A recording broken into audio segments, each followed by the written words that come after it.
നിങ്ങൾ ശ്രദ്ധിച്ചിട്ടുണ്ടോ? നിങ്ങൾ എക്സാമിന്റെ തലേന്നൊക്കെ തിരക്കൂട്ടി പഠിക്കുന്ന പല കാര്യങ്ങളും നെക്സ്റ്റ് ഡേ ആകുമ്പോഴേക്കും മറന്നു പോകുന്നത്. പക്ഷേ ചില സംഭവങ്ങളൊക്കെ ഇപ്പൊ ചില വേറെ എന്തെങ്കിലും കഥകളൊക്കെ ആകുമ്പോൾ നിങ്ങൾ ഒരു വട്ടം കേട്ടിട്ടുണ്ടാവുള്ളൂ, പഠിത്തവുമായിട്ട് യാതൊരു ബന്ധം ഉണ്ടാവില്ല. പക്ഷെ ഒറ്റ വട്ടം കേട്ടതാണെങ്കിലും നിങ്ങൾ അത് ഓർത്ത് വെക്കും. എത്ര കാലം കഴിഞ്ഞാലും ആ ഒരു സംഭവം നിങ്ങളുടെ മെമ്മറിയിൽ ഉണ്ടാവും. അപ്പൊ അതെന്താ വ്യത്യാസം? സംഭവം എന്താണെന്ന് വെച്ച് കഴിഞ്ഞാൽ നിങ്ങളുടെ ബ്രെയിൻ എന്തെങ്കിലുമൊക്കെ ഓർത്ത് വെക്കണമെങ്കിൽ അവിടെ ഒരു കണക്ഷൻ ഫോം ചെയ്യണമെങ്കിൽ എന്തെങ്കിലും ഒരു മീനിങ്ങോ ഒരു ഇമോഷനൊക്കെ വേണം. എന്നാലാണ് ബ്രെയിൻ അത് കുറച്ചും കൂടി നന്നായിട്ട് അത് സ്റ്റോർ ചെയ്ത് വെക്കുള്ളൂ ബ്രെയിനിൽ.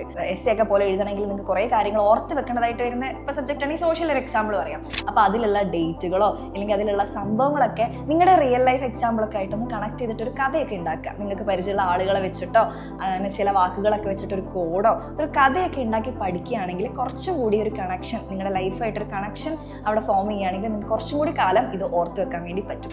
അല്ലാതെ പെട്ടെന്ന് നിങ്ങൾ വായിച്ചു പോയി കഴിഞ്ഞാൽ നിങ്ങൾ പ്രത്യേകിച്ച് അവിടെ പാസീവ് റീഡിംഗ് ആണ് നടത്തുന്നത്. അവിടെ ഒരു ആക്റ്റീവായിട്ടുള്ള റീകോൾ പോലും വരുന്നില്ല. അതാണ് നിങ്ങൾ വേഗം മറന്നു പോകുന്നത്. അപ്പോൾ ഓൾറെഡി പറഞ്ഞിട്ടുണ്ട്, നമ്മൾ പാസീവ് റീഡിങ് വർക്ക് ആവില്ല. നിങ്ങൾ ആക്റ്റീവായിട്ട് റീകോൾ ചെയ്യണം.